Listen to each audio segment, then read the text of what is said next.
mobility is extremely important. It allows you to experience life fully.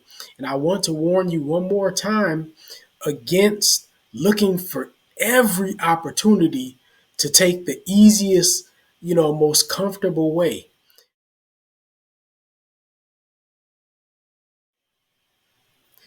Can you move as fluidly and as easily as you want to? That's the question that I'm asking you today. And what I'm going to do is I'm going to give you some simple ideas for things that you can do to improve your mobility. Really, really simple ideas. And the reason I'm going to offer these ideas is because I see a lot of people actually not doing them, despite the fact that they're, in fact, very, very simple. So, this is Mark Johnson. I am the founder of Bounce Pep, bringing you ideas for a fit and flourishing future.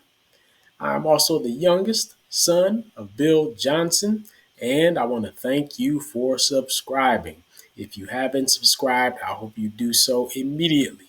Now, let's talk about your mobility because the fact of the matter is the more mobile you are, the higher your quality of time is going to be. The higher your quality of time is, the higher your quality of life is. And I see a lot of people, especially people who are around my age now, who are losing their mobility, and even people who are younger than me who are losing their mobility. They don't move fluidly. Um, Tasks that really should be a cinch turn into chores because they're so out of shape and just not really taking care of themselves physically and maintaining their mobility, that kind of ease of movement. They're just not maintaining it. So I wanted to give you some simple pointers here, and these are based on things that I actually do in my own life. And again, it's nothing complicated. There's nothing philosophical. There's nothing to think too hard about. These are just practical tips that I want to give you, and it's not going to take very long. But I just want to remind you that your mobility is very important. The ability to just move when you want to, with ease, whenever you want to, with ease, to be able to go where you want to go with ease. It's very, very important, not only for your physical kind of well being, but also your mental well being. The more easily that you can move around, the more positive your attitude is going to be. You're going to feel better about yourself. You're going to feel like you're able to go out and explore and experience things easily. And so it's just going to improve your whole experience of life. And so this is why I want you to improve your mobility if it's something that you have been neglecting. So let me start off with some things that I do. So I have a toy poodle. And typically, if I'm not traveling, if I'm, at home or something like that, I'll take her for a walk at least 2 times a day. Now, a typical walk can last anywhere from 5 to 15 minutes. I'm taking her out because she needs to do her business, but at the same time, it's an opportunity for me as well to actually get outside and just walk around and move. Now, I don't consider walking to be exercising because it's not strenuous enough, but it is movement, okay? And it does help to maintain my mobility. So the first thing that I want to remind you to do is take opportunities to walk. If you have a dog, I know especially some of you who are wealthier, maybe you're paying somebody to walk your dog, but I want you to understand that there's a cost that goes like beyond the financial cost. There's a cost to you in terms of the opportunity cost is that you're losing the chance to get out and move a little bit. And I know that you're, maybe spending a little bit of money to save some of your time. I get it. I understand what you're doing, what the objective behind that is. But just understand that, taking your dog out for a walk, just you and your dog by yourself is actually good for maintaining your own mobility. So I want you to maybe change, change your point of view on this a little bit. If that sounds like you're somebody who's wealthy and you pay somebody to walk your dog or something like that, understand that there's an opportunity cost, and you could be using that as a chance to actually improve, maintain, your mobility. So that's one thing that I do is I walk my dog. Now, another thing that I do regularly is when I'm when I drive somewhere and I arrive at my destination, I do not automatically go to the closest parking space go to the parking space that is closest to the entrance. Let me say that correctly. That's not my priority. Okay. So, and in fact, I actually prefer to park further away sometimes because, it's less crowded. There are fewer cars around. And, I prefer not to be just wedged in between a whole bunch of other cars if I don't have to be. Okay. So I noticed that a lot of people are really, really fixated on getting the closest parking spot that they can to the entrance. And it's almost like if they can't get that closest spot, like if they have to walk 100 feet from their car to the entrance, they view it as like just this chore to be avoided at all costs. So again, if that sounds like you, I want you to do a little bit of I want you to shift your mindset on that a little bit. Start to look at that walk as an opportunity to maintain your mobility. Understand, walking 100 feet, 150 feet from your car to the entrance of wherever you're going to should not feel like a chore to you. If it feels like a chore, and if you're telling yourself it's a bother for you to have to do that, I want you to understand what you're. I mean, think about that for a second. You're saying that it's a chore and a challenge for you to walk that short distance. Maybe it's 30 seconds or 35 seconds or whatever it takes. You're literally saying that you're so out of shape, that you're so unfit that it's a chore for you to do that. And I don't want you to get to that point where you're so fixated on looking for every convenience and every shortcut and every way to save every little bit of time that you're unwittingly making yourself weaker in the process. And again, let me address you wealthy people out there because some of my listeners are wealthy. If you're wealthy, I want you to understand this about spending your money to save some of your time. Again, I understand what you're doing and why you're doing it, but strike a balance there. It's okay to like and expect white glove service and to be willing to pay for it, but be careful about expecting it to the point where you're letting your body physically decay because everything is being delivered to you and you don't have to make any physical effort to do anything. Understand that you are inviting your own physical decay, and so you've got to be cognizant of that risk and look for opportunities to stay physically active. And of course, you have the financial resources, so there's no excuse for you not to be able to pay for some training or something like that. I'm talking about a personal trainer or just pay for people to help you stay on top of your physical fitness and your health. Okay, there's no excuse because you have the resources.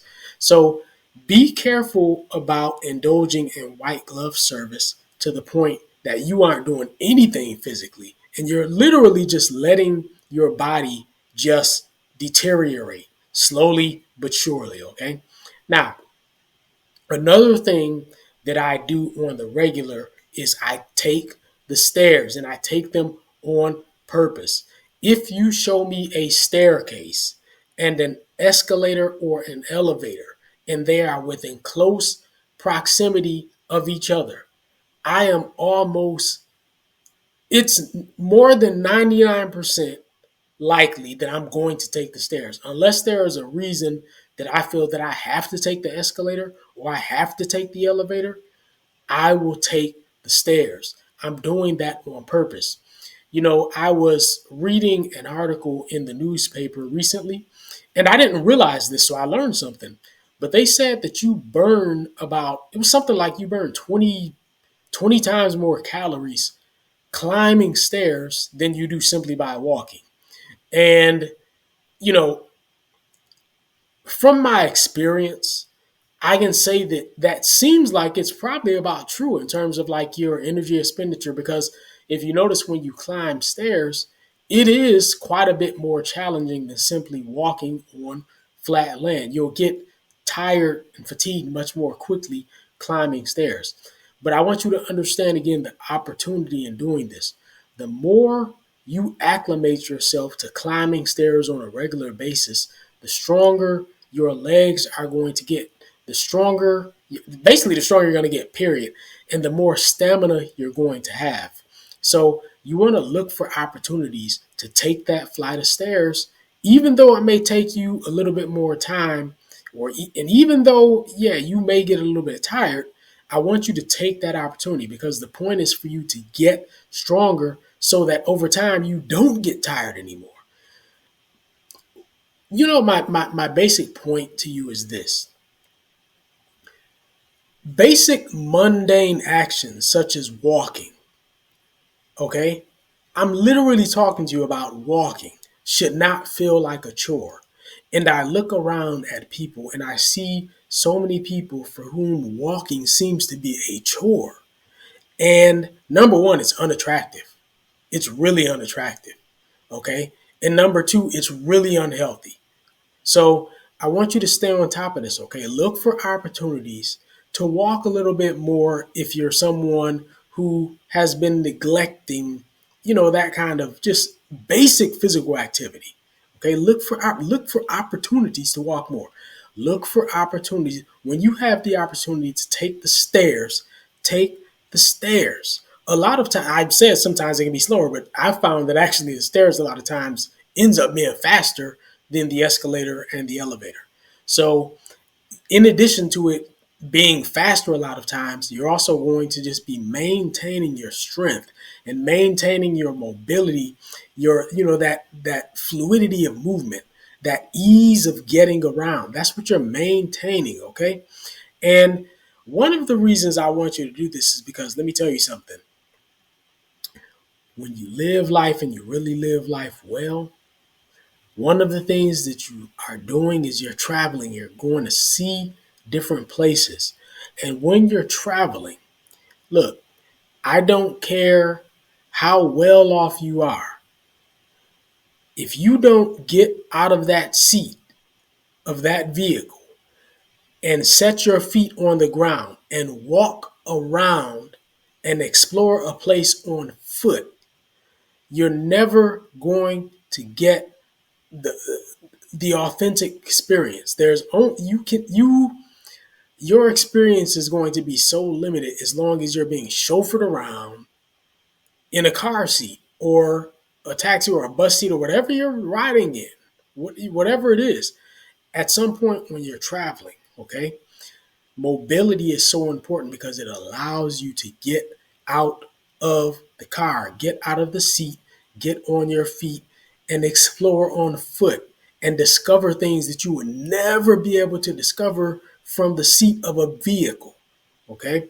So, whether you are wealthy or whether you are maybe not so wealthy, but I mean, you're doing okay, you're not wealthy, but whatever the case is, mobility is extremely important. It allows you to experience life fully. And I want to warn you one more time against looking for every opportunity to take the easiest, most comfortable way.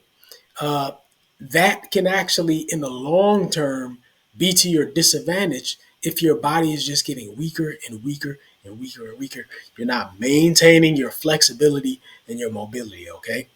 When you're mobile, you're flexible, your quality of life is going to be so much higher. One final thing I want to recommend for your mobility is this. When you wake up in the morning, and everything that I'm telling you, I actually do this, okay? So I am the living, breathing representation of all of this. I'm not telling you anything that I don't do. When you wake up in the morning, do some stretches, okay? Do some stretches. Spend a few minutes. Just spend at least a few minutes doing some stretches. Stretch your back out thoroughly. Stretch your legs out thoroughly. Your calves, stretch everything out thoroughly, okay? That's going to improve your mobility for the rest of the day. So I want you to stay mobile because it's going to just change your whole experience of life. I see so many people who are so immobile and I see it happening to them young. I'm talking about people in their 40s. And I'm like, how can they be so young and so immobile? You see people climb a flight of stairs, and then when they get to the top of the stairs, they're wobbling around and carrying on. It's like they're so fatigued. It's like, how can you be so fatigued from taking one flight of stairs? You should be embarrassed. If that sounds like you should be embarrassed. Okay? And I don't want you to be embarrassed. I want you to have the physical robustness to be able to handle these simple, mundane physical tasks. We're talking about simple, mundane physical tasks. Maintain your mobility. Keep yourself strong. That is my message to you today. I'm going to sign out. Take that with you. Talk to you next time.